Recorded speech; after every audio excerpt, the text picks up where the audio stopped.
स्वागत है बच्चों हमारे चैनल पर। हम आपके लिए लेकर आए हैं कक्षा 4 से 5 की प्रयास कार्य पुस्तिका विषय हिंदी में से कार्यपत्रक नंबर 69। इससे पहले हमने कार्यपत्रक 68 तक सभी कार्यपत्रक हमने अपने चैनल पर डाल दिए हैं। यदि नहीं देखे हैं तो आप चैनल खोलकर अवश्य देख लें। कार्यपत्रक 69 के साथ साथ ही हमने इसमें आकलन पत्रक 18 व कार्यपत्रक 70 को भी शामिल किया है। तो सबसे पहले शुरू करते हैं कार्यपत्रक नंबर 69 जो कि पेज नंबर 99 पर स्थित है। इस कार्यपत्रक में संबंधित विषय वस्तु संदर्भ के अनुसार क्या, क्यों, कौन, कैसे प्रश्नों के उत्तर पूरे वाक्यों में व्यवस्थित लिख पाने की दक्षता दी हुई है। शुरू करते हैं। निम्नलिखित गद्यांश को पढ़कर दिए गए प्रश्नों के उत्तर लिखिए। एक बार एक हंस और कौवे में बहुत अच्छी दोस्ती हो गई। एक वृक्ष पर बैठे दोनों प्यार से बात कर रहे थे, किंतु दोनों का स्वभाव अलग अलग था। हंस बहुत ही सज्जन स्वभाव का था और कौवा दुष्ट था। अचानक उस वृक्ष की छाया में एक मुसाफिर आराम करने के लिए आया। वह अपनी चादर बिछाकर सो गया और पेड़ पर बैठे हंस ने देखा कि मुसाफिर के ऊपर सूर्य की तेज धूप पड़ रही है। कहीं उसकी नींद न टूट जाए, यह सोचकर हंस ने अपने पंख फैला दिए। कौवे को यह बात अच्छी नहीं लगी और उसने मुसाफिर के ऊपर ढेर सारा कूड़ा गिरा दिया। जब मुसाफिर की आंख खुली तो उसे बहुत क्रोध आया।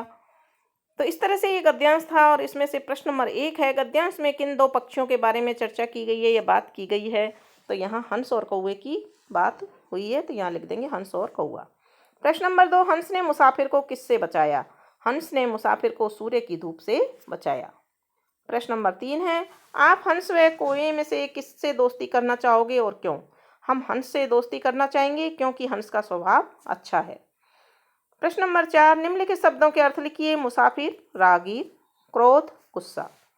अच्छे मित्र में क्या क्या गुण होने चाहिए। अच्छा मित्र सुख दुख में साथ देता है, दूसरों की मदद करता है और अच्छी सलाह देता है। जब काम पड़ता है तो अच्छी सलाह भी देता है। तो इस तरह से यह कार्यपत्रक पूरा होता है। और अब देखते हैं आकलन पत्रक नंबर 18। निम्न वाक्यों की पहचान कर सही या गलत का चिन्ह लगाकर बताइए। सूर्य पूरब में अस्त होता है, क्या ये बात सही है, गलत है, तो हम यहाँ गलत लिख देंगे। अतिथि की सेवा करनी चाहिए, ये बात सही है। देर रात तक खेलना, गलत। सड़क के बीच चलना, गलत। वृद्धजनों की सेवा करना, सही। प्रश्न नंबर 2 है, नीचे दी गई कविता को ध्यान से पढ़िए तथा दिए गए प्रश्नों के उत्तर अपने शब्दों में दीजिए। साइना की कागज की गुड़िया है। साइना की गुड़िया के हाथ नहीं है, वह कैसे खाएगी। बंदर के हाथ लगाकर ऐसे खाएगी। अब प्रश्न है, कागज की गुड़िया किसकी है, तो हम लिखेंगे साइना की। बंदर के हाथ किसकी गुड़िया को लगाएंगे, साइना की गुड़िया को। प्रश्न नंबर 3 है, नीचे दिए गए शब्दों का मिलान उनकी विशेषता बताने वाले शब्दों से कीजिए। दूध की विशेषता है मीठा, फूल की विशेषता है मुस्काता, बालक की विशेषता है मासूम, पेड़ की विशेषता है हरा भरा, नदी की विशेषता है बहना, चांद की विशेषता है शीतलता। तो ये आकलन पत्रक नंबर हमारा आकलन पत्रक ये पूरा होता है। आप देखते हैं कार्यपत्रक नंबर 70। इसमें दी गई विषय वस्तु पर लेख तैयार कर पाने की दक्षता दी हुई है। नीचे नक्शा दिया गया है, वह सुशीला के घर से विद्यालय तक जाने का रास्ता बताता है। इसे समझकर क्या आप भी अपने घर से विद्यालय तक का नजरी नक्शा बना सकते हैं। चलिए आप भी बनाकर देखिए। तो यहाँ पर इस चित्र में एक बना हुआ नक्शा दिया हुआ है और हम यहाँ पर अपने कल्पना के आधार पर या अपने घर के आधार पर अपना नक्शा खुद बनाएंगे। तो हमने यहाँ बनाया है, अपना घर बनाया है, यहाँ विद्यालय बनाया है, यहाँ अस्पताल बनाया है जो बीच में पड़ता है, बीच में एक पार्क बनाया है, यहाँ दुकानें बनाई हैं।